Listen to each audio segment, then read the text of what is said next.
الحمد للہ نحمده ونستعینه ونستغفره الذی معبودا مسجودا مشہودا مقصودا موجودا مطلوبا محبوبا والصلاة والسلام علی رسوله النبی القوی الحفی الولی الجلی الامی المکی المدنی العربی الحجازی المدری القریشی الہاشمی المطلبی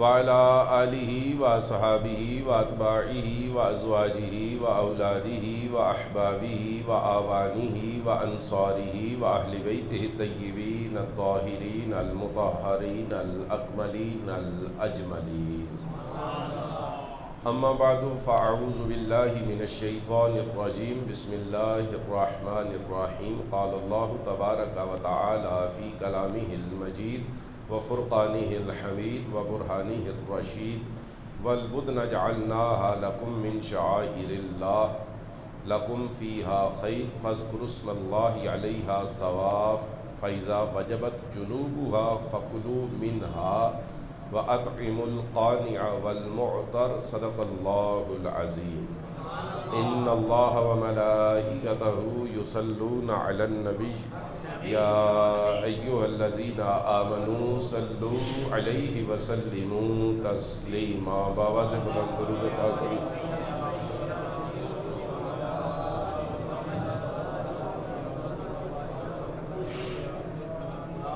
الصلاة والسلام عليك يا سيد المرسلين وعلى آلك وصحابك يا خاتم النبيين فتح باب نبوت پہ بے حد درود، ختم دور رسالت پہ لاکھوں سلام۔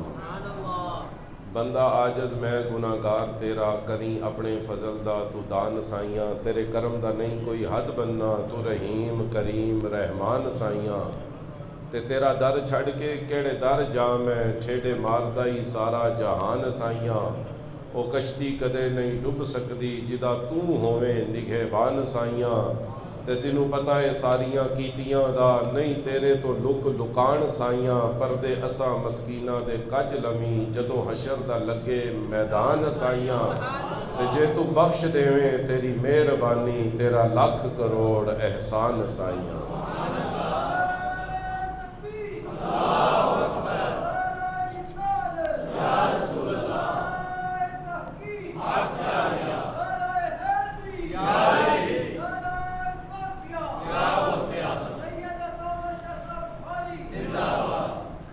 نبی کا ذکر بقا کی احساس رہتا ہے، عجیب ذکر ہے کہ عاشق شناس رہتا ہے، اور دکھوں میں پھنس کے بچ نکلنا یہ دلیل ہے لوگوں، میرا رسول میرے آس پاس رہتا ہے۔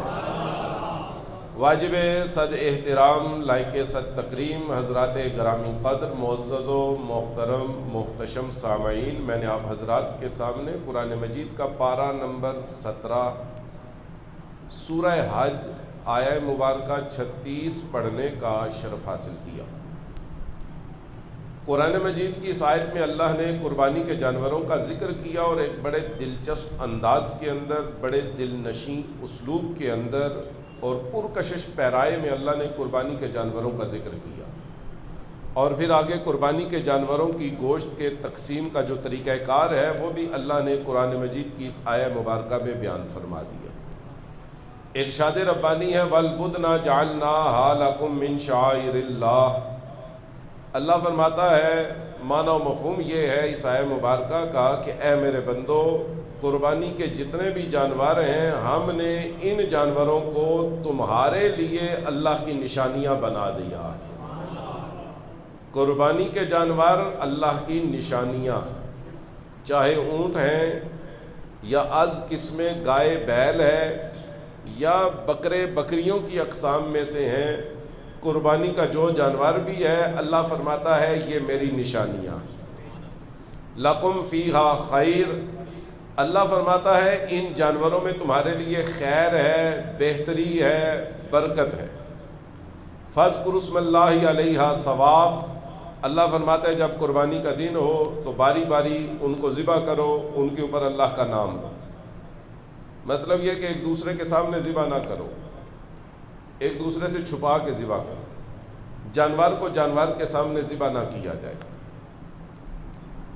اور اسلام کا یہ جو حسین نکتہ ہے کہ جانور کو جانور کے سامنے ذبح نہ کیا جائے، جدید علوم بھی اس کی تصدیق کرتے ہیں کہ جب ایک جانور کے سامنے دوسرے جانور کو ذبح کیا جاتا ہے تو وہ خوف کا شکار ہوتا ہے، اور جب وہ خوف کا شکار ہوتا ہے تو اس کا جسم کا جو اندرونی نظام ہے وہ کچھ فاسد مادے پیدا کرتا ہے، اور جو وہ فاسد مادے ہیں ان کا سب سے پہلا نقصان یہ ہے کہ جس جانور کے سامنے کوئی دوسرا جانور ذبح کیا جائے اس جانور کے گوشت کے اندر سے لذت ختم ہو جاتی ہے، یعنی کہ اس کا جو اندرونی نظام ہے وہ ایسے مادوں کا اخراج کرتا ہے جو اس کے خون اور گوشت میں فوراً شامل ہوتے ہیں، نتیجتاً گوشت کے اندر لذت اور ذائقہ باقی نہیں رہتا۔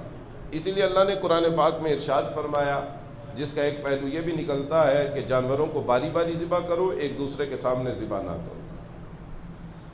آگے فرمایا فَإِذَا وَجَبَتْ جُنُوبُهَا، جب وہ تیار ہو جائیں یعنی کہ ان کا گوشت پوری طرح تیار ہو جائے تو اس کے 3 حصے کرو، فَكُلُوا مِنْهَا، ایک حصہ اپنے گھر والوں کے لیے رکھ لو، وَأَطْعِمُوا الْقَانِعَ، اور دوسرا حصہ جو ہے وہ ان لوگوں میں تقسیم کرو جو مانگنے والے نہیں، یعنی کہ عزیز، دوست، رشتہ دار، پڑوسی، وَالْمُعْتَرَ، اور جو تیسرا حصہ ہے وہ مانگنے والوں کے اندر تقسیم کر دیا جائے۔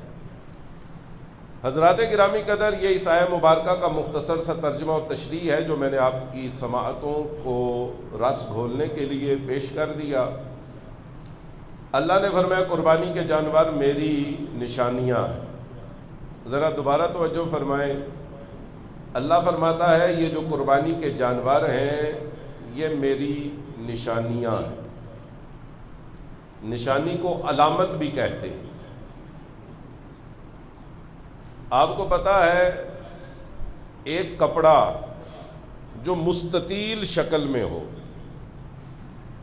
اس کے ایک طرف کا حصہ سفید ہو تھوڑا سا اور باقی سارا سبز ہو، اور جو سبز حصہ ہے اس میں سفید رنگ کا چاند اور ستارہ بنا ہو، اسے کیا کہتے ہیں؟ یہ پاکستان کا جھنڈا، یہ پاکستان کی علامت، یہ پاکستان کی نشانی۔ قائد اعظم محمد علی جناح نے اس کپڑے کو پاکستان کا جھنڈا قرار دیا، یعنی کہ یہ پاکستان کی علامت ہے، یہ پاکستان کی نشانی۔ اگر آپ کو اللہ تعالیٰ اقوام متحدہ کا دفتر دکھائے، یا کبھی آپ سوشل میڈیا پہ یا الیکٹرانک میڈیا پہ اقوام متحدہ کا دفتر دیکھیں تو اس کے دفتر کے سامنے تقریباً 225 کے لگ بھگ لوہے کے پائپ لگے ہوئے ہیں ایک قطار کے اندر، اور ان 225 پائپوں کے اوپر ہر ملک کا جھنڈا ہے جو اقوام متحدہ کے رکن ہیں، اور ان میں ایک جھنڈا پاکستان کا بھی ہے۔ وہ جھنڈا پاکستان کی نشانی ہے، پاکستان کی علامت ہے۔ یہ جھنڈے ظاہر کرتے ہیں کہ جس ملک کا جھنڈا ہے وہ اقوام متحدہ کا رکن ہے۔ ہم نے دیکھا ہے جب بین الاقوامی سطح پہ کانفرنسز ہوتی ہیں تو ہر ملک کے نمائندے کے سامنے اس کے ملک کا جھنڈا رکھا ہوتا ہے، جو علامت ہوتا ہے کہ یہ اس ملک کا نمائندہ۔ پتہ چلا جس طرح اللہ نے قربانی کے جانوروں کو اپنی نشانی کہا ہے، اسی طرح بانی پاکستان نے اس جھنڈے کو پاکستان کی نشانی کہا ہے۔ قربانی کے جانوروں کا بڑا وسیع بزنس ہے۔ صرف پاکستان میں بڑی عید کے موقع پہ تقریباً 5 کھرب روپے کا کاروبار ہوتا ہے قربانی کے جانوروں کے ذریعے۔ 5 کھرب روپیہ جانور بیچنے والے کماتے ہیں، خریدنے والے دیتے ہیں۔ یعنی کہ ہم اب جانور بیچنے والے تو نہیں، ہم تو خریدنے والے ہیں۔ 5 کھرب روپیہ بیوپاریوں کی جیبوں میں جاتا ہے، پھر اس 5 کھرب میں سے جانوروں کا چارہ بیچنے والوں کا بھی رزق نکلتا ہے، جانوروں کے گھنگرو اور ان کی مالائیں بنانے والوں کا بھی خرچ نکلتا ہے، اس میں سے منڈیوں کی زمینوں کے کرائے بھی نکلتے ہیں، ٹیکس بھی نکلتے ہیں، پھر کسائیوں کی آمدن بھی ہوتی ہے، پھر کھالیں ہوتی ہیں، وہ کھالیں بکتی ہیں، دینی مدارس کو اور فلاحی اداروں کو فائدہ پہنچتا ہے۔ 5 کھرب روپیہ صرف پاکستان جو ایک ترقی پذیر ملک ہے اس کے مسلمان قربانی کے اوپر خرچ کرتے ہیں۔ بعض لوگ یہ کہتے ہیں کہ یہی 5 کھرب روپیہ دانشور کہتے ہیں کہ کسی اور کام پہ لگا دیا جائے، ضروری جانور لینا ہے، ذبح کرنا ہے، خون پھیلتا ہے، گندگی پھیلتی ہے، علائشیں پھیلتی ہیں، تو یہ 5 کھرب روپیہ اس سے ملک کا قرضہ ادا کر دیا جائے، اس 5 کھرب روپے کے ذریعے کوئی اور کام کر دیا جائے۔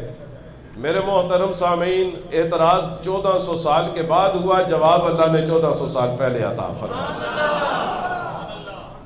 لہذا آج خطاب کا ابتدا اسی اعتراض کے جواب کے ساتھ کرنا ہے کہ یہ جو پیسہ ہم قربانی کے اوپر لگاتے ہیں، جو آپ نے 15-20 ہزار روپیہ یا 35-40 ہزار روپیہ ویڑے کے اوپر یا بکرے کے اوپر خرچ کیا ہے، وہ اپنے کسی عزیز رشتہ دار، کسی غریب مسکین کو دے دیتے تو زیادہ بھلا ہو جاتا۔ میرے محترم سامعین، اس اعتراض کا جواب اللہ نے قرآن مجید کی اسی آیت کے اندر دیا ہے کہ پاکستان کا جو جھنڈا ہے یہ پاکستان کی نشانی، یہ مثال میں نے آپ کے سامنے پیش کی مسئلہ سمجھانے کے لیے۔ اب اگر کوئی بندہ کہے کہ یہ جو کپڑے کا جھنڈا ہے اس کی جگہ پہ میں سونے چاندی کے ورق سے جھنڈا تیار کر دیتا ہوں، یا میں کوئی ڈیجیٹل جھنڈا تیار کر دیتا ہوں، یا جہاں پہ یہ جھنڈا لگنا ہے وہاں پہ ہم سونے کے حروف کے ساتھ لفظ پاکستان لکھ دیتے ہیں، تو ہم اسے کہیں گے نہیں، یہ پاکستان کی علامت ہے، پاکستان کی نشانی ہے، یہ پاکستان کے نام کے اوپر دلالت کرتا ہے، لہٰذا یہ ہمارے وطن کی نشانی ہے، اور بانی پاکستان نے اسے پاکستان کی نشانی قرار دیا ہے، لہٰذا رہتی دنیا تک جب تک یہ ملک رہے گا یہ جھنڈا بھی اسی طرح رہے گا، کیونکہ یہ بانی پاکستان کی بنائی ہوئی نشانی ہے، اس میں کوئی تبدیلی نہیں کر سکتا۔ تو اللہ نے فرمایا میرے بندو، جس طرح تم اپنی بنائی ہوئی نشانیوں میں تبدیلیاں نہیں کر سکتے، اسی طرح یہ جو قربانی کے جانور ہیں یہ اللہ کی نشانیاں ہیں۔ اگر بندوں کی نشانی میں تبدیلی نہیں ہو سکتی تو جس کو اللہ اپنی نشانی بنا دے اس میں بھی قیامت تک کوئی تبدیلی نہیں ہو سکتی۔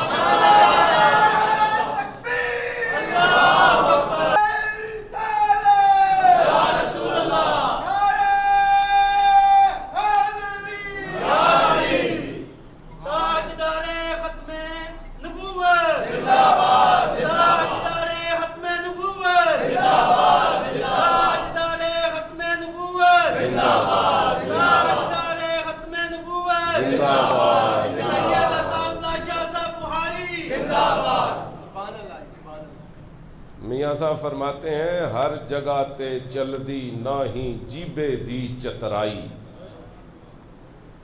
یہ زبان کی تیزی ہر جگہ پہ کام نہیں آتی، ویسے ہی کہہ دیا جی 5 کھرب کہیں اور خرچ ہو جائے، تو جب ملک کی نشانی کے اندر تبدیلی کرنا یہ ملک سے غداری ہے۔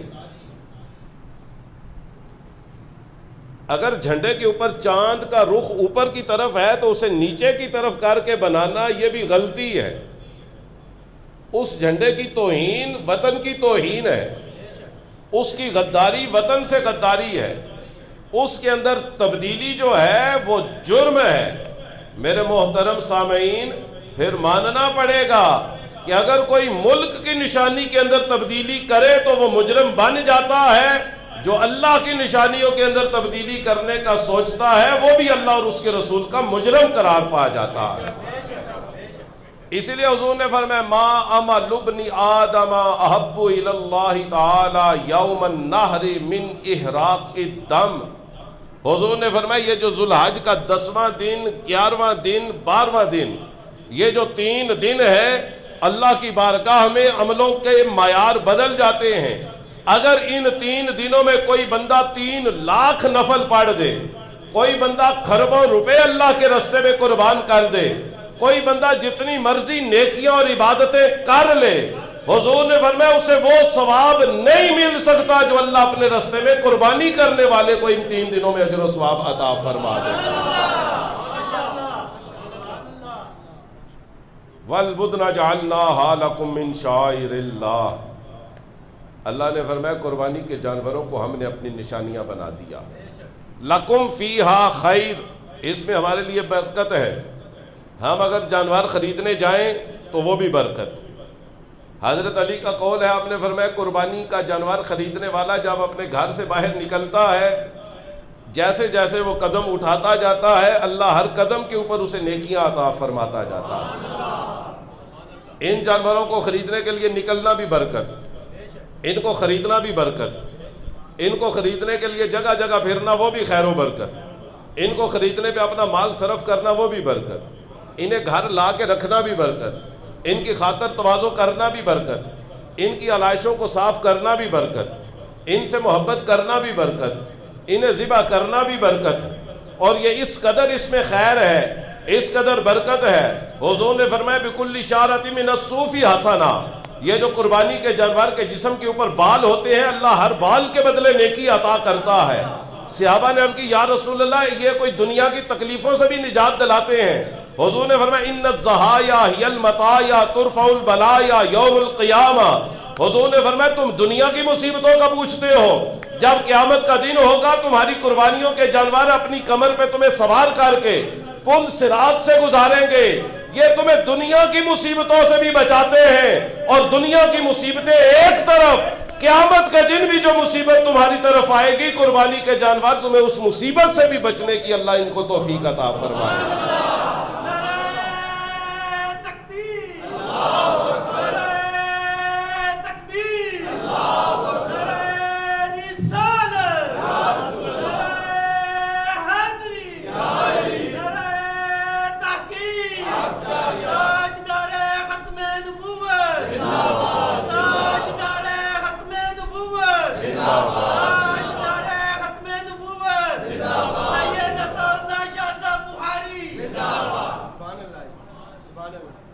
میرے محترم سامعین قربان جائیے. اور قرآن پاک میں اللہ نے واضح طور پہ فرمایا، گزشتہ جمعے آپ سن چکے ہیں، ابھی صرف اشارہ کرتا ہوں کہ اللہ فرماتا ہے جب تم قربانی کرتے ہو میں کس چیز کو دیکھ رہا ہوتا ہوں. ویسے تو جب ہم قربانی کریں، بکرے کی قربانی کریں تو سارے جمع ہو کے اس بکرے کو دیکھتے ہیں. ویڑے کی قربانی کریں تو 8-10 گھروں کے بندے بھی پوری گلی کے لوگ جمع ہو کے آ جاتے ہیں. اونٹ کی قربانی کریں تو سینکڑوں لوگ جمع ہو جاتے ہیں دیکھنے کے لیے. مگر اللہ نے فرمایا میں یہ نہیں دیکھتا کہ کون بکرا دے رہا ہے، کون ویڑا دے رہا ہے، کون اونٹ دے رہا ہے. اللہ نے فرمایا میں یہ بھی نہیں دیکھتا کہ کس کی قربانی کی ہائٹ کتنی ہے، جسامت کتنی ہے، قیمت کتنی ہے، گوشت کتنا نکلا ہے. اللہ فرماتا ہے سارے تمہاری قربانیوں کو دیکھ رہے ہوتے ہیں، وَلَٰكِنَّ اللَّهَ يَنظُرُ إِلَىٰ قُلُوبِكُمْ، مگر اللہ تمہارے دلوں کو دیکھ رہا ہوتا. بس جب آپ کی قربانی کا جانور ذبح ہو رہا ہو، یا جب آپ گوشت شاپروں میں ڈال کے بچوں کو بتا رہے ہو یہ فلاں کے گھر دینا ہے، یہ فلاں کے گھر دینا ہے، جن کے گھروں میں جائے گا وہ گوشت کی مقدار دیکھیں گے، مگر اللہ گوشت کی مقدار نہیں دیکھتا. آپ نے اس وقت ذہن میں رکھنا ہے جب جانور ذبح ہو رہا ہے یا گوشت تقسیم ہو رہا ہے، اس پاک ذات کی پاک نگاہیں ہمارے دلوں کے اوپر محیط ہو رہی ہوتی ہیں، وہ ہمارے دلوں کو دیکھ رہا ہوتا ہے. اور جتنی اچھی نیت کے ساتھ قربانی کی جائے ثواب اتنا زیادہ ہو جاتا ہے. اچھا ہم بہت سے کام اس جذبے سے کرتے ہیں کہ ذرا لوگوں کو پتہ چل جائے. قربانی بعض اوقات ہم اس نیت سے کرتے ہیں کہ ذرا پتہ چلنا چاہیے خاندان برادری والوں کو، ویڑے محلے والوں کو، اور سب کو پتہ چلنا چاہیے. بلکہ ہم شادیاں بھی اسی وجہ سے ان کے اوپر زندگی بھر کی جمع پونجی خرچ کر دیتے ہیں، شادیوں کے اوپر بھی، کہ لوگوں کو پتہ چلے جی آج ہمارے بیٹے کی شادی ہے. لوگوں کو بس پتہ چل جائے، ایک دفعہ پتہ لگ جائے. میرے محترم سامعین، ہم بیٹیوں کا جہیز بنا کے اس کی نمائش کرواتے ہیں. شادی بیاہ کی رسموں میں سے انتہائی غلیظ ترین اور مکروہ رسم ہے جہیز بنانا اور جہیز کی نمائش کرنا. اور نمائش کرنے کا مقصد ہی یہی ہے کہ ذرا خاندان برادری کو، عزیزوں رشتہ داروں کو پتہ چل جائے. یہ جو ہم اس جذبے کے تحت جو کام کرتے ہیں نا کہ ذرا لوگوں کو پتہ چل جائے، آپ یقین جانیے میں آپ کو بتا نہیں سکتا یہ کتنا بڑا گناہ ہے کہ ذرا پتہ چل جائے لوگوں کو۔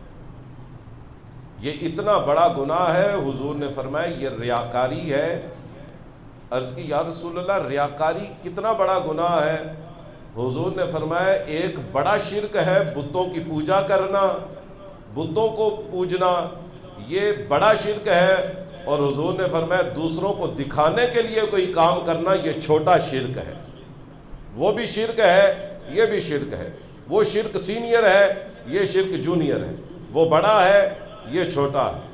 اللہ یہ پسند نہیں کرتا کہ میرا بندہ اس وجہ سے کوئی کام کرے، میں نے اپنے بندے کو دیا ہے اور بندہ لوگوں کو دکھانے کے لیے کام کرے۔ نہیں، بندہ مومن نے جو کام بھی کرنا ہے لوگوں کو دکھانے کے لیے نہیں کرنا، اللہ اور اس کے رسول کو منانے کے لیے وہ کام کرنا، ان کی رضا کے لیے کرنا۔ اگر ہم دکھانے کے لیے کریں تو یہ انسانیت کے ساتھ مذاق۔ آپ نے کبھی سوچا نہیں بہت سے لوگ ہیں جو بیٹیوں کو جہیز نہیں دے سکتے، جب ان کے سامنے ہم اپنی بیٹیوں کے جہیز کی نمائش کرتے ہیں ان کے دلوں پہ کتنی قیامتیں گزر جاتی ہیں، ہماری عقلیں اندازہ نہیں لگا سکتی۔ ہم اس نبی کا کلمہ پڑھنے والے ہیں جس نبی نے اپنے ماننے والوں کو یہ درس دیا ہے کہ یتیم کے سامنے اپنے بچوں کو پیار نہیں کرنا، تاکہ ان یتیموں کے دلوں میں باپ کی یاد تازہ ہو کہ ان کی آنکھوں کو نم نہ کر۔ ہم اس نبی کے ماننے والے ہیں جس نے کہا ہے کہ بیوہ کے سامنے اپنی بیوی سے اظہار محبت نہیں کرنا، یعنی کہ اگر آپ کی کوئی بھابھی یا والدہ بیوہ ہو گئی ہیں تو حضور نے فرمایا بیوہ عورت کے سامنے اپنی بیوی سے محبت کا اظہار نہ کرو۔ ایک صحابی کا بیٹا گم ہو گیا، کئی دن تلاش جاری رہی، نہ ملا۔ وہ صحابی حضور کی بارگاہ میں بیٹھے ہوئے تھے، کسی نے آ کے بتایا جی آپ کا بیٹا فلاں جگہ پہ بچوں کے ساتھ کھیل رہا۔ وہ صحابی فرط محبت سے بھاگے، حضور نے فرمایا اس کو پکڑ کے واپس لے آؤ، اسے یہاں پہ بٹھا دو، یہ اپنے بچے کے پاس نہ جائے بلکہ بچے کو اس کے پاس لایا جائے۔ عرض کی یا رسول اللہ آپ باپ کو جانے دیتے، گمشدگی کے بعد بیٹا ملا ہے، باپ اسے سینے کے ساتھ لگاتا، اسے چومتا، اسے اظہار محبت کرتا۔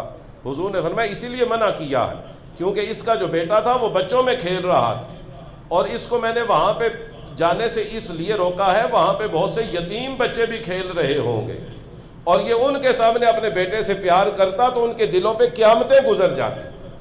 تو ہمارے مذہب نے تو ہمیں ہر وہ کام کرنے سے منع کیا ہے جس کو کرنے کا مقصد یہ ہو کہ ذرا لوگوں کو پتہ چل جائے۔ جو مذہب یتیموں کے سامنے بیٹوں سے پیار کی اجازت نہیں دیتا، بیوہ کے سامنے بیوی سے اظہار محبت کی اجازت نہیں دیتا، غریبوں کے سامنے مال کی نمود و نمائش کی اجازت نہیں دیتا، آپ سوچے وہ مذہب کتنا ناپسند کرتا ہوگا جب ہم غریب باپ کے سامنے اپنی بیٹی کے جہیز کی نمائش کرتے ہوں، جب ہم دوسروں کو دکھانے کی نیت سے یہ عمل کرتے ہوں گے۔ نہیں، قربانی بھی اگر کرنی ہے اللہ اور اس کے رسول کی رضا کے لیے کرنی ہے۔ اس لاک ڈاؤن کے دنوں میں 2-4 نوجوان مجھے ملے تو انہوں نے بتایا جی ہماری شادی ہو گئی، بڑی اداسی سے بتایا۔ ویسے تو جب کسی کی شادی ہوتی ہے تو وہ بڑے فخر سے بتاتا ہے جی ماشاءاللہ شادی ہو گئی، مگر لاک ڈاؤن میں جن جن کی شادیاں ہوئیں ان سب نے مجھے یوں بتایا جی بس شادی ہو گئی، بڑے افسوس اور دکھ کے ساتھ۔ تو میں نے پوچھا کیوں اتنی اداسی سے کیوں بتا رہے ہیں؟ انہوں نے کہا اس لیے کہ سادگی سے کرنا پڑی، زیادہ مہمان بھی نہیں لے جا سکتے، بارات بھی بس سادہ سی تھی، ولیمہ بھی تھوڑے سے بندوں کا، تو چپ چپیتے خاموشی کے ساتھ سادگی سے شادی ہو گئی۔ میں نے انہیں کہا آپ کو مبارک ہو، آپ اداس نہ ہو، آپ کی شادیاں اس طرح ہوئی ہیں جس طرح اللہ کے رسول نے اپنے 4 بیٹیوں کی شادیاں فرمائی۔ آپ کی شادی تو اس طرح ہوئی ہے جس طرح حضور نے 11 نکاح فرمائے۔ آپ کی شادی تو اس طرح ہوئی ہے جس طرح کائنات کی عظیم ترین شادی مولا علی مشکل کشا اور سیدہ فاطمہ الزہرا کی شادی ہوئی ہے۔ آپ کی شادی تو اس طرح ہوئی ہے جس طرح صحابہ نے اپنی شادیاں کی ہیں، تابعین نے کی ہیں، تبع تابعین نے کی ہیں، ولیوں نے، غوثوں نے، قطبوں نے، قلندروں نے، ابدالوں نے اپنی شادیاں کی ہیں۔ آپ کو مبارکباد ہو کہ اللہ نے فرمایا آسان تکرہوا شیئا وہو خیر لکم، ہو سکتا ہے کوئی چیز تمہیں بری لگے مگر حقیقت میں وہ تمہارے لیے بہتر ہو، کہ ان سینکڑوں کروڑوں جوانوں میں سے تم صرف واحد جوان ہو جنہیں اللہ نے اس طرح شادیوں کی توفیق عطا فرمائی ہے جس طرح اللہ نے صحابہ کو، تابعین کو اور اپنے ولیوں کو شادیوں کی توفیق عطا فرمائی تھی۔ اگر کوئی کام سادگی سے کر لیا جائے اس پہ پریشان نہیں ہونا چاہیے، اس کے اوپر اللہ کا فخر ادا کرنا چاہیے، اللہ کا شکر ادا کرنا چاہیے۔ تو اس لیے قربانی کا مقصد یہ نہیں ہونا چاہیے کہ لوگوں کو پتہ چل جائے، قربانی کا مقصد یہ ہونا چاہیے کہ اللہ کو پتہ چلے کہ ہم کتنی خوش دلی سے قربانی کر رہے ہیں۔ اور اگر ہم قربانی صرف اللہ اور اس کے رسول کی رضا کے لیے کریں، مقصد صرف یہ ہو کہ ہم سنت ابراہیمی کی پیروی کر رہے ہیں، ابراہیم علیہ السلام کی یاد کو تازہ کر رہے ہیں، ہم وہ عمل کر رہے ہیں کہ حضور نے دنیا سے جاتے ہوئے یہ وصیت نہیں کی کہ میری طرف سے کوئی نماز پڑھتا رہے، کوئی روزے رکھتا رہے، کوئی حج کرے، کوئی عمرے کرے، بلکہ حضور نے حضرت علی سے کہا تھا کہ اے علی جب میں دنیا سے چلا جاؤں تو ہر سال میری طرف سے قربانی ضرور کرنا۔ اگر ہم یہ جذبہ رکھ کے قربانی کریں کہ یہ وہ عمل ہے کہ حضور نے وصیت کی تھی میری طرف سے قربانی کرتے رہنا، اور قربانی کا مقصد اگر اللہ اور اس کے رسول کی رضا ہو تو پھر ہماری قربانیوں کا درجہ کیا ہوگا؟ حضور نے فرمایا تنجی صاحبہا من شر الدنیا والآخرہ، ایسی قربانی کرنے والے کو دنیا کے شر سے بھی نجات دیتی ہے، آخرت کے شر سے بھی نجات دیتی ہے۔ اور پھر حضور نے فرمایا بِأَوَّلِ قَطْرَةٍ تَقْطُرُ مِن دَمِهَا مَغْفِرَةً لِكُلِّ ذَنْبٍ، ایسی قربانی کرنے والے کی قربانی کے خون کا پہلا قطرہ زمین پہ بعد میں پہنچتا ہے، اللہ اس کے سارے گناہوں کو پہلے معاف فرما دیتا ہے۔ چھوٹی سی بات، پہلا قطرہ۔ جانور کی گردن زمین کے ساتھ ہوتی ہے، چوتھی منزل سے تو قطرہ آتا نہیں کہ جس کے آنے میں وقت لگے۔ جانور کی گردن زمین کے اوپر، اسی وقت چھری پھرتی ہے، 1 یا 2 انچ کا فاصلہ اس قطرے نے طے کرنا ہے۔ اور اگر ہمارا یہ دل قربانی کر رہا ہے اللہ کی رضا کے لیے، حضور نے فرمایا وہ پہلا قطرہ زمین پہ گرنے سے پہلے بندے کے سارے گناہوں کو دھو کے چلا جاتا ہے۔ تو جب پہلے قطرے کے اندر اتنی خیر و برکت ہے تو باقی قطروں کی برکات کا کیا کہنا۔ حضرت ابراہیم علیہ السلام کی زندگی اور یہ قربانی ہمیں یہ درس دیتی ہے کہ ہم نے راضی برضا رہنا۔ راضی برضا رہنے کا مطلب یہ ہے کہ اللہ جس حال میں رکھے اس حال میں راضی رہے، یہ اس کے فیصلے ہیں۔ اللہ ہمیشہ عدل کرتا ہے، عدل۔ اس کے ہم کسی کام کو عدل سے ہٹا ہوا نہیں کہہ سکتے۔ اس کی صفت ہے عادل، وہ عادل ہے۔ ان اللہ لا یظلم مثقال ذرہ، اللہ ذرے کے برابر بھی ظلم نہیں کرتا۔ میرے محترم سامعین، یہ بات اگر ہمارے ذہنوں میں بیٹھ جائے نا کہ اللہ ظلم نہیں کرتا، اللہ ہمیشہ عدل کرتا ہے، تو پھر ہمارے اندر یہ طاقت آ جائے گی کہ ہم ہر حال میں راضی رہیں گے، ہر حال میں راضی رہیں گے۔ جس حال میں اللہ رکھے گا ہم اسی حال میں راضی رہیں گے۔ حضرت ابراہیم علیہ السلام کی زندگی ہمارے سامنے ہے، اور جب بندہ ہر حال میں راضی رہتا ہے اللہ اسے ایسا عطا کرتا ہے کہ اللہ کی عطاؤں کے اوپر دنیا دانگ رہ جاتی۔ ابراہیم علیہ السلام کو اللہ نے 90 سال تک بے اولاد رکھا، 90 سال تک بے اولاد رکھا، 90 سال بے اولاد رہے۔ تھوڑا سا عرصہ نہیں، شادی کے بعد ویسے ہی 2 سال گزر جائیں تو لوگ پوچھتے ہیں جی کیا مسئلہ ہے، کیا پریشانی ہے، کوئی چیک اپ کروائیں، وجہ کیا ہے۔ مگر ابراہیم علیہ السلام 90 سال بے اولاد رہے۔ عرض کی مولا جس حال میں تو رکھے میں اسی حال میں راضی۔ 90 سال کے بعد اللہ نے بیٹا عطا کیا، اور جب بیٹا عطا کیا اللہ نے فرمایا مصر سے نکلو اور ان کو اس ویرانے میں لے جاؤ۔ عرض کی پروردگار جس حال میں تو رکھے میں اس حال میں راضی۔ جوان بیوی اور دودھ پیتا بچہ لے کر اس بیاب و گیا خطے میں ویرانے میں پہنچ گئے۔ اللہ نے فرمایا اب یہاں پہ آ گئے ہو، انہیں یہاں پہ چھوڑ کے واپس چلے جاؤ۔ عرض کی مولا جس حال میں تو رکھے میں اس حال میں راضی۔ واپس چلے گئے۔ کچھ عرصے کے بعد ملنے کے لیے آئے تو ابراہیم علیہ السلام چل پھر رہے تھے، چلنے پھرنے کی عمر آ گئی تھی۔ اللہ نے فرمایا اے ابراہیم اپنے اس بیٹے کو ذبح کر دو میرے راستے میں۔ عرض کی مولا 90 سال کی عمر میں تو نے بیٹا دیا، اب تو حکم دیتا ہے ذبح کر دو۔ مولا جس حال میں تو رکھے میں اسی حال میں راضی۔ بیٹے کو بلایا اور بلا کے کہا یا بنی انی اری فی المنام انی اذبحک فانظر ماذا تری، بیٹا میں نے خواب دیکھا ہے، میں تجھے ذبح کر رہا ہوں، تیرا کیا خیال ہے؟ آگے سے پھر بیٹا دیکھیں سکھائے کس نے اسماعیل کو آداب فرزندی۔ بیٹا آگے سے یہ نہیں کہتا ابا جان یہ خوابوں کو چھوڑ دیں، ان کی پیروی نہ کریں، بیٹے نے یہ بھی نہیں کہا ابا جان خواب کو پورا کر دیں، بیٹا آگے سے کیا کہتا ہے یا ابت افعل ما تؤمر ستجدنی انشاءاللہ من الصابرین، ابا جان یہ خواب نہیں ہے، یہ اللہ کا حکم ہے، اور اللہ آپ کو جو حکم دے رہا ہے آپ وہ حکم پورا کرنے کے لیے تیار ہو جائیں، میں پورا کروانے کے لیے تیار ہوں، کیونکہ ہم پیچھے ہٹنے والے نہیں ہیں، ہم آگے بڑھ کے ڈٹ جانے والوں میں سے ہیں۔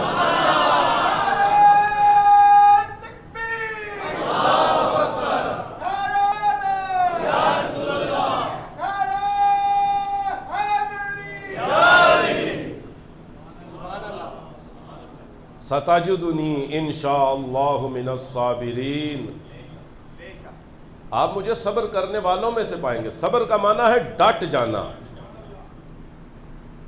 تو عرض کی ابا جان آپ خواب کو چھوڑیں، یہ اللہ کا حکم ہے، آپ اسے پورا کریں، ہم ڈٹنے والے ہیں، ہم ہٹنے والے ہیں۔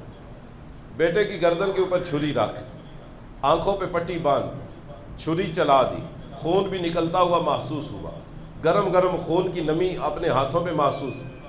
پھر اللہ نے آواز دی وَنَادَيْنَاهُ أَن يَا إِبْرَاهِيمُ، اے ابراہیم چھری کو روک لے، چھری کو روک دیا، پٹی کو کھول دے، پٹی کو کھولا تو خدا کی قدرت کا عجب نظارہ نظر آیا، جنت کا دمبا ذبح شدہ حالت میں سامنے پڑا تھا اور بیٹا سامنے کھڑا ہو کے مسکرا رہا تھا۔ اِنَّا كَذَلِكَ نَجْزِي الْمُحْسِنِينَ، اللہ نے فرمایا قَدْ صَدَّقْتَ الرُّؤْيَا، اے ابراہیم بس تو نے خواب کو پورا کر کے دکھا دیا، ہم احسان کرنے والوں کو اسی طرح کا بدلہ عطا کیا کرتے ہیں۔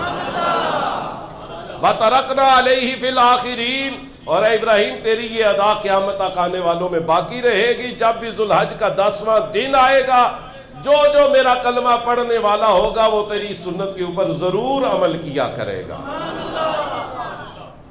اب ابراہیم علیہ السلام ہر حال میں راضی رہے، ہمیں بھی چاہیے ہمیں اللہ نے جس حال میں رکھا ہے ہم اس حال میں راضی ہیں۔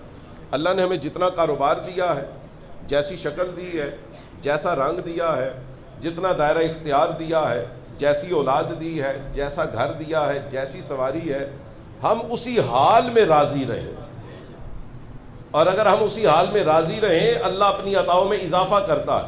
اللہ نے فرمایا ابراہیم میں نے تجھے بے اولاد رکھا، تو راضی رہا، تجھے اولاد دی کہا وہاں پہ چھوڑا، تو راضی رہا، تجھے کہا اس کو اکیلا چھوڑ کے واپس آ جا، تو راضی رہا، تجھے کہا اب اس اولاد کو ذبح کر، تو اس پہ بھی راضی رہا۔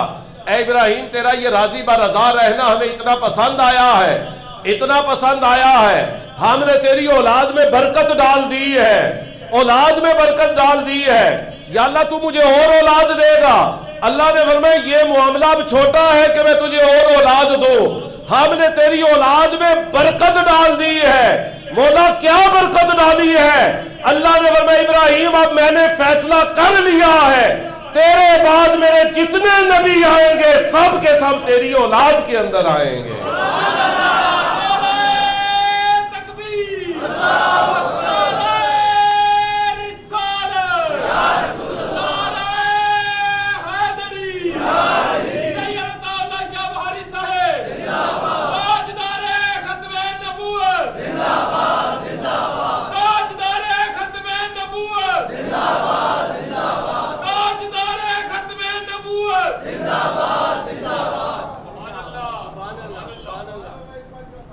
اسے کہتے ہیں برکت کا ہونا۔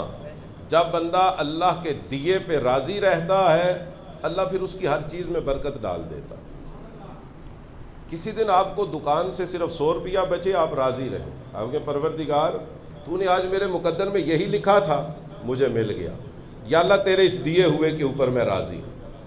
اللہ پھر اس کے اندر برکت ڈالے گا، اور جب اللہ برکت ڈالتا ہے پھر اللہ عطا بھی کرتا ہے، اور عطا بھی ایسا کرتا ہے کہ 70,000 انبیاء اور رسول اللہ نے اولاد ابراہیم کے اندر پیدا کر دی۔ صرف اولاد کا ہونا یہ بھی اللہ کی بڑی نعمت ہے، مگر اس سے بھی بڑی نعمت یہ ہے اللہ جتنی اولاد عطا کرے اسے امن سکھ اور سکون کا ذریعہ بنا دے، اسی کو برکت کہا جاتا ہے۔ میرے محترم سامعین، یہ جو برکت ہے یہ کب حاصل ہوتی ہے؟ جب بندہ اللہ کی رضا کے اوپر راضی ہو جاتا ہے۔ حضرت ابراہیم علیہ السلام نے یہ کر کے دکھایا۔ اللہ نے 70,000 انبیاء اور رسول ان کی اولاد کے اندر پیدا کیے۔ کیسی اولاد کے اندر برکتیں پیدا فرمائے؟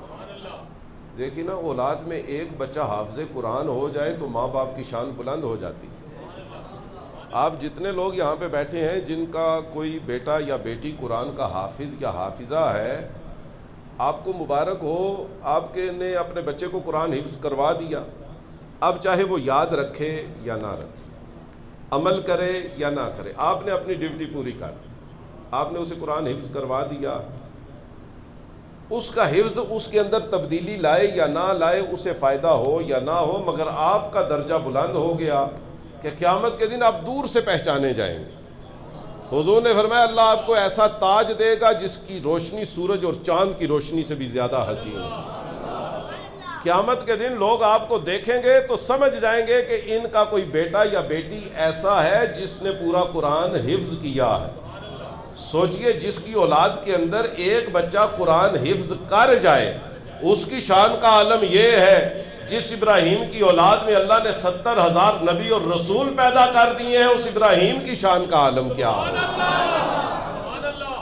دیکھیے نا میرے محترم سامعین، ہماری اولاد میں سے کوئی بچہ قرآن حفظ کر جائے تو ماں باپ کی شان بلند ہو جاتی ہے۔ تو دنیا کے وہ خوش نصیب ماں باپ، دنیا کی وہ خوش نصیب ترین جوڑی جس میں سے شوہر کا نام حضرت عبداللہ ہے، بیوی کا نام سیدہ آمنہ ہے، بیٹے کا نام محمد مصطفیٰ ہے، ہمارا بیٹا یا بیٹی قرآن حفظ کر جائے، ہماری شان اتنی بلند ہو جاتی ہے جس جوڑے کے بیٹے کے اوپر اللہ نے پورا قرآن نازل کر دیا ہے، ان کی شان کا اندازہ کون لگا سکتا ہے؟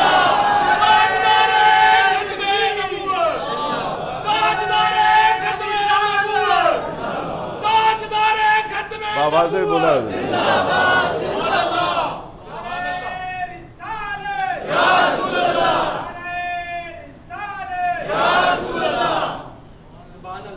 اللہ کا شکر ہے کہ ہم ان لوگوں میں سے ہیں جو حافظ قرآن کے ماں باپ کی شان کو بھی مانتے ہیں اور صاحب قرآن کے ماں باپ کی شان کو بھی مانتے ہیں۔ ایمانداری سے بتائیے، اس جوڑی سے خوبصورت کوئی جوڑی ہے پوری کائنات کے اندر جن کے گھر اللہ نے اپنے آخری نبی اور رسول کو پیدا فرمایا؟ یہ ہے اولاد کے اندر برکت، اور حضور اکرم صلی اللہ علیہ وآلہ وسلم کو اللہ نے اولاد ابراہیم کے اندر پیدا کیا۔ راضی برضا رہے، ہر حال میں راضی رہے۔ اللہ تعالیٰ نے اپنے آخری نبی کو بھی اولاد ابراہیم کے اندر پیدا کر دیا۔ حضرت ابراہیم علیہ السلام کے بعد جتنے انبیاء دنیا میں آئے ہیں وہ آپ کی اولاد میں سے، کہ ان کے دو بیٹے تھے، حضرت اسحاق اور حضرت اسماعیل۔ حضرت عیسیٰ علیہ السلام تک آنے والے نبی حضرت اسحاق کی اولاد میں سے ہیں، اور پھر ابراہیم علیہ السلام سے لے کے حضور کے ابو جان تک اس پوری لڑی میں حضور کے علاوہ کوئی نبی نہیں آئے۔ سارے نبی اولاد اسحاق میں سے آئے، یعنی کہ ابراہیم علیہ السلام کے اس بیٹے کی اولاد میں سے آئے، اور اللہ نے اپنے آخری نبی کو حضرت اسماعیل علیہ السلام کی اولاد میں پیدا کر کے دنیا کے سامنے یہ بتا دیا جو میری تقدیر پہ راضی رہتے ہیں ہم اولاد کے معاملے میں بھی اس طرح ان کو نوازتے ہیں۔ حضرت ابراہیم علیہ السلام راضی پر رضا رہے۔ اللہ نے فرمایا وَعَهِدْنَا إِلَىٰ إِبْرَاهِيمَ أَن طَهِّرَ بَيْتِيَ لِلطَّائِفِينَ وَالْعَاكِفِينَ وَالرُّكَّعِ السُّجُودِ۔ اللہ فرماتا ہے میں نے اپنا گھر بنایا مکے کے اندر، اور اس گھر کی صفائی کے لیے میں نے ابراہیم اور اسماعیل کا انتخاب کر لیا۔ اللہ نے یہ نہیں فرمایا کہ اس گھر کی جو انتظامیہ کمیٹی ہے اس کا صدر میں نے ابراہیم کو بنا دیا اور خزانچی اسماعیل علیہ السلام کو بنا دیا، حالانکہ ہے تو یہی تھی۔ ہر مسجد کی انتظامیہ ہوتی ہے، ان میں ایک صدر ہوتا ہے، نائب صدر ہوتا ہے، پھر جنرل سیکرٹری ہوتا ہے، پھر ایک خزانچی ہوتا ہے، ایک سیکرٹری نشر و اشاعت ہوتا ہے۔ یہ جو عہدیداران ہیں کسی بھی تنظیم کے یہی ہوتے ہیں۔ تو اللہ فرماتا ہے کہ یہ جو ساری مسجدوں کی ماں ہے بیت اللہ، دنیا کے بت قدوں میں پہلا وہ گھر خدا کا، اللہ نے یہ نہیں فرمایا کہ اس کا بانی ابراہیم، حالانکہ ابراہیم علیہ السلام نے بنایا، مگر اللہ نے قرآن میں بانی کا لفظ استعمال نہیں کیا۔ اللہ نے یہ بھی نہیں فرمایا کہ میں نے منتظم اور متولی بنایا انہیں اپنے گھر۔ اللہ فرماتے ہیں انطہرا بیتی للطائفین والعاکفین والرکع السجود، میں نے اپنے پہلے گھر کی صفائی کے لیے ابراہیم اور اسماعیل جیسے پیغمبروں کا انتخاب کر لیا۔ لہذا میرے محترم سامعین، اگر آپ اپنے محلے کی مسجد کی صفائی کرتے ہیں، اس کے انتظامات کے اندر شریک ہوتے ہیں، اپنے محلے کی مسجد کی خدمت کرتے ہیں، آپ اللہ کے گھر کے خدمتگار ہیں، اور اللہ ابراہیم اور اسماعیل کی زندگی سے ہمیں یہ نمونہ دے رہا ہے کہ میرے اتنے بڑے پیغمبر ہیں، میں نے انہیں اپنے گھر کا صفائی کرنے والا بنا دیا ہے۔ میرے بندو، تم بھی یہ بات یاد رکھنا، پوری روئے زمین پہ جہاں پہ بھی میرا گھر بنے گا، جو بھی اس گھر کی صفائی کا فریضہ سر انجام دے گا، وہ یہ سمجھ لے کہ ابراہیم اور اسماعیل کے نقش قدم پہ چلنے کی اللہ نے اسے توفیق عطا فرما دی۔ لہٰذا آپ سے گزارش کروں گا، اگر زندگی میں امن اور سکون چاہتے ہیں تو اللہ کے گھر کا کوئی نہ کوئی ذمہ اپنے سپرد کر لیں، کوئی نہ کوئی ڈیوٹی سنبھال، صفائی کی لے لیں، ستھرائی کی لے لیں، بجلی کے بل کی لے لیں، اللہ کے گھر کی خدمت کریں، کیونکہ یہ وہ ہے جس کے لیے اللہ نے پیغمبروں کو منتخب کیا۔ صحیح بخاری کی روایت ہے کہ کانت امرأتن حبشیتن تقم المسجد، کہ مسجد نبوی میں ایک حبشن آتی تھی، وہ صفائی کیا کرتی تھی۔ اس کا ایک مخصوص دن تھا ہفتے میں، اس دن آتی تھی اور صفائی کرتی تھی، پانی کا چھڑکاؤ کرتی تھی۔ تو جس دن وہ صفائی کر کے جاتی تھی، اس دن مسجد بتاتی تھی کہ آج مجھے کوئی صاف کر کے گیا۔ ایک دن اس کی صفائی کا دن آیا اور وہ عورت نہ آئی، صفائی نہ ہو، تو حضور نے نماز سے سلام پھیر کے صحابہ سے پوچھا وہ عورت کہاں گئی جو مسجد کی صفائی کرتی تھی؟ صحابہ نے عرض کی یا رسول اللہ، وہ پچھلے ہفتے جب صفائی کر کے گئی تو اس کے 1-2 دن کے بعد فوت ہو گئی۔ حضور نے فرمایا وہ فوت ہو گئی اور تم نے مجھے بتایا تک نہیں، مجھے کیوں خبر نہیں کی؟ میں خود اس کا جنازہ پڑھاتا۔ تو کسی نے عرض کی یا رسول اللہ، وہ ایک عام سی عورت تھی، اس لیے ہم نے، حبشن تھی، حبشی النسل تھی، غلام عورت تھی، کنیز تھی، تو ہم نے اس کی فوتگی کی اطلاع آپ کو اس لیے نہیں کی کہ وہ ایک عام سی عورت تھی۔ قربان جائیے، حضور نے فرمایا تم نے اسے عام کیوں سمجھا ہے؟ اسے عام نہیں سمجھنا، وہ عام نہیں تھی، وہ بڑی خاص الخاص تھی، اس لیے کہ وہ اللہ کے گھر کی صفائی کیا کرتی تھی۔ حضور پھر صحابہ کو لے کے اٹھے، قبرستان گئے، اور ابھی اس کو فوت ہوئے 3 دن نہیں گزرے تھے، اسلام کی تاریخ کا پہلا جنازہ حضور نے پڑھایا، جو قبر کے سامنے کھڑے ہو کے پڑھایا گیا، اور حضور نے فرمایا ہم اس کا جنازہ اس کی قبر کے سامنے کھڑے ہو کے دوبارہ پڑھیں گے۔ حضور نے دوبارہ جنازہ پڑھایا، اور حضور نے فرمایا اس عورت کے طفیل قیامت تک آنے والے میرے امتیوں کو اس مسئلے کی اجازت ہو گئی ہے، اگر کوئی بندہ بغیر جنازے کے دفن ہو جائے، یا اس کا جو قریب الخاص، خاص الخاص قریبی رشتہ دار ہے، ولی اقرب، اس کا جنازہ نہ پڑھے، اس عورت کے طفیل 3 دن سے پہلے میں اسے قبر کے اوپر جنازہ پڑھنے کی بھی اجازت عطا فرما رہا ہے۔ معلوم ہوا جو اللہ کے گھر کی صفائی کرتے ہیں، حضور ان سے خصوصی محبت کیا کرتے ہیں۔